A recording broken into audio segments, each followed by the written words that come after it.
এই নারীটি নিজের ধনী স্বামীকে মেরে ফেলার জন্য এক ভয়ঙ্কর পরিকল্পনা করল। সে স্বামীকে বলল একটা নদীতে ঝাঁপ দিতে, যেখানে চারদিকে ভয়ঙ্কর কুমির ভরা। স্বামী অনেকক্ষণ পানির নিচে থাকার পরও ভেসে উঠল না। দিয়া মনে করলো অবশেষে তার ইচ্ছা পূরণ হতে যাচ্ছে। স্বামী মারা গেলে সে পাবে হাজার কোটি টাকার সম্পত্তি। কিন্তু ঠিক তখনই সেই বুড়ো স্বামী নদী থেকে সাঁতারে উপরে উঠে এলো। আসলে সে সাঁতার জানতো। সে শুধু স্ত্রীর সাথে একটু মজা করছিল, কিন্তু নিষ্ঠুর দিয়া এত সহজে হাল ছাড়ার মেয়ে নয়। সে আবার স্বামীকে বলল, আমার জন্য একটা ক্লিফ ডাইভিং দেখাও। তার সুন্দরী স্ত্রীর মিষ্টির কথায় ধনী স্বামী আর কিছু ভাবলো না। সে সরাসরি উঁচু পাহাড়ের চূড়ায় উঠে গেল।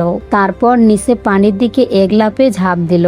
ওয়াও! কিন্তু এবার ফলাফলটা ভয়ঙ্কর হয়ে গেল। এইবার ধনী স্বামী আর কখনো পানির ওপর ভেসে উঠল না। চারদিকে তাকালো, কিন্তু কোথাও স্বামীর কোনো চিহ্ন নেই।